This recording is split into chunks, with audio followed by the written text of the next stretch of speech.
ನಾನಿವತ್ತು ಬಾಳೆಕಾಯಿ ಒಂದು ರೆಸಿಪಿಯನ್ನು ಮಾಡಿ ತೋರಿಸೋದಕ್ಕೆ ಬಂದಿದ್ದೇನೆ. ನಮಸ್ಕಾರ ಎಲ್ರಿಗೂ, ನಮ್ಮ ಕರ್ನಾಟಕ ವೆಜ್ ಕಿಚನ್ಗೆ ಎಲ್ರಿಗೂ ಸ್ವಾಗತ. ಇದನ್ನು ಮಾಡೋದಕ್ಕೆ ನಾನು 3 ಬಾಳೆಕಾಯಿಯನ್ನು ತಗೊಂಡಿದ್ದೇನೆ. ಈ ಥರ ಸಿಪ್ಪೆ ಬಿಡಿಸ್ಕೊಳ್ತಾ ಇದ್ದೇನೆ. ಬಾಳೆಕಾಯಿ ಸಿಪ್ಪೆಯನ್ನು ಕೂಡ ಬಿಸಾಡೋದಿಲ್ಲ, ನಾವು ಇದರಿಂದ ಚಟ್ನಿ ಮಾಡಬಹುದು.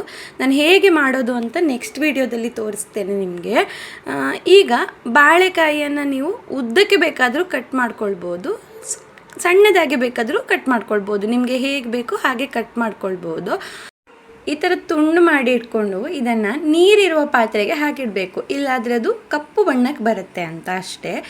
ಇನ್ನಿದಕ್ಕೆ ನಾವು ಮಸಾಲೆ ರುಬ್ಕೊಳ್ಳೋದಕ್ಕೆ 1 ಚಮಚ ಆಗುವಷ್ಟು ಅಚ್ಚ ಖಾರದ ಪುಡಿ, ಸ್ವಲ್ಪ ಅರಿಶಿನ, 1 ಚಮಚ ಆಗುವಷ್ಟು ಕೊತ್ತಂಬರಿ ಹುಡಿ, ಜೀರಿಗೆ ಹುಡಿ, ಆಮೇಲೆ 1 ಚಮಚ ಆಗುವಷ್ಟು ಕಾಳು ಮೆಣಸನ್ನು ತಗೊಂಡಿದ್ದೇನೆ, ಒಂದು 10 ರಿಂದ 15 ಎಸಳು ಬೆಳ್ಳುಳ್ಳಿಲಿ ಆಪ್ಷನಲ್ಲಿ, ನಿಮಗೆ ಬೇಡ ಅಂದರೆ ಸ್ಕಿಪ್ ಮಾಡ್ಬೋದು. ಈ ಥರ ತರಿತರಿಯಾಗಿ ರುಬ್ಕೊಳ್ಬೇಕು, ನುಣ್ಣಗೆ ಬೇಡ, ನೀರೇನೋ ಹಾಕೋದು ಬೇಡ.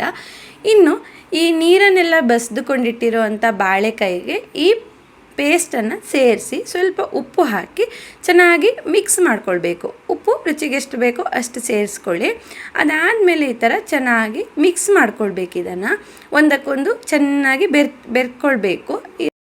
ಡೈರೆಕ್ಟಾಗಿ ಹಾಕ್ಬೋದು, ಆದರೆ ಅದು ಮಸಾಲೆ ಅಷ್ಟೊಂದು ಚೆನ್ನಾಗಿ ಮಿಕ್ಸ್ ಆಗಲ್ಲ, ಯಾಕಂದರೆ ನಾವು ನೀರೇನು ಹಾಕೋದಿಲ್ಲ, ಅದಕ್ಕೋಸ್ಕರ. ಇನ್ನೊಂದು ಬಾಣಲೆಗೆ ಸ್ವಲ್ಪ ಎಣ್ಣೆ ಹಾಕಿ, ಆ ಎಣ್ಣೆ ಸ್ವಲ್ಪ ಬಿಸಿ ಆದಮೇಲೆ ಅದಕ್ಕೆ 1 ಚಮಚ ಆಗುವಷ್ಟು ಸಾಸಿವೆ, ಆಮೇಲೆ 1 ಮುರಿದಿಟ್ಟಿರೋ ಅಂಥ ಒಣಮೆಣಸಿನಕಾಯಿ ಹಾಕ್ಕೊಂಡಿದ್ದೇನೆ. ಇದಕ್ಕೆ 2 ಕಡ್ಡಿ ಆಗುವಷ್ಟು ಕರಿಬೇವಿನ ಸೊಪ್ಪು ಸೇರಿಸಿ ಚೆನ್ನಾಗಿ ಫ್ರೈ ಮಾಡ್ಕೊಳ್ಬೇಕು. ಚಟಪಟ ಅಂತ ಹೇಳೋ ತನಕ ಚೆನ್ನಾಗಿ ಫ್ರೈ ಮಾಡ್ಕೊಳ್ಬೇಕು. ಇನ್ನು ಇದು ಫ್ರೈ ಆದಮೇಲೆ ಇದಕ್ಕೆ ನಾವು ರೆಡಿ ಮಾಡಿಟ್ಟಿರುವಂಥ ಬಾಳೆಕಾಯಿ ಮಿಶ್ರಣನ ಸೇರಿಸಿ ಮುಗಿಸ್ತಾ ಇರಬೇಕು, ಇಲ್ಲಾಂದರೆ ಬಾಳೆಕಾಯಿ ತಳ ಹಿಡಿದ್ಬಿಡುತ್ತೆ ಬೇಗ. ಅದಕ್ಕೋಸ್ಕರ ಅವಾಗವಾಗ ಈ ಥರ ಸೌಟಲ್ಲಿ ಅದನ್ನು ಮುಗಿಸ್ತಾ ಇರಬೇಕು. ಮುಚ್ಚೊಂದು 2 ನಿಮಿಷ ಬೇಯಿಸ್ಕೊಳ್ಳೋಣ. ತಳ ಹಿಡಿಯೋದಾಗೆ ಅವಾಗವಾಗ ನಾವು ಈ ಥರ ಸೌಟಲ್ಲಿ ಅದನ್ನು ಮಿಕ್ಸ್ ಮಾಡ್ತಾ ಇರೋಣ, ಇಲ್ಲಾಂದರೆ ಬೇಗ ತಳ ಹಿಡಿದ್ಬೀಳುತ್ತೆ ಬಾಳೆಕಾಯಿ. ಇನ್ನು ಸ್ಟವ್ನ ಆಫ್ ಮಾಡಿ ಇದಕ್ಕೆ ಅರ್ಧ ಲಿಂಬೆಹಣ್ಣನ್ನು ಹಿಂಡಿದ್ದೇನೆ. ಅದಾದಮೇಲೆ ಇದಕ್ಕೆ ಕೊಚ್ಚಿರುವಂಥ ಕೊತ್ತಂಬರಿ ಸೊಪ್ಪನ್ನು ಹಾಕಿದ್ದೇನೆ. ಈಗ ನಮ್ಮ ರುಚಿಯಾದ ಬಾಳೆಕಾಯಿ ಪೆಪ್ಪರ್ ಫ್ರೈ ರೆಡಿ. ಇದನ್ನು ಬರೀ ಸಾರು ತಂಬಳಿ ಏನಾದರೂ ಮಾಡಿದಾಗ ಅನ್ನದ ಜೊತೆ ಸೇರಿಸ್ಕೊಂಡು ತಿನ್ಬೋದು. ಸಂಜೆ ಹೊತ್ತಿಗೆ ಹಾಗೆ ಸ್ನ್ಯಾಕ್ ಥರನೂ ತಿನ್ಬೋದು.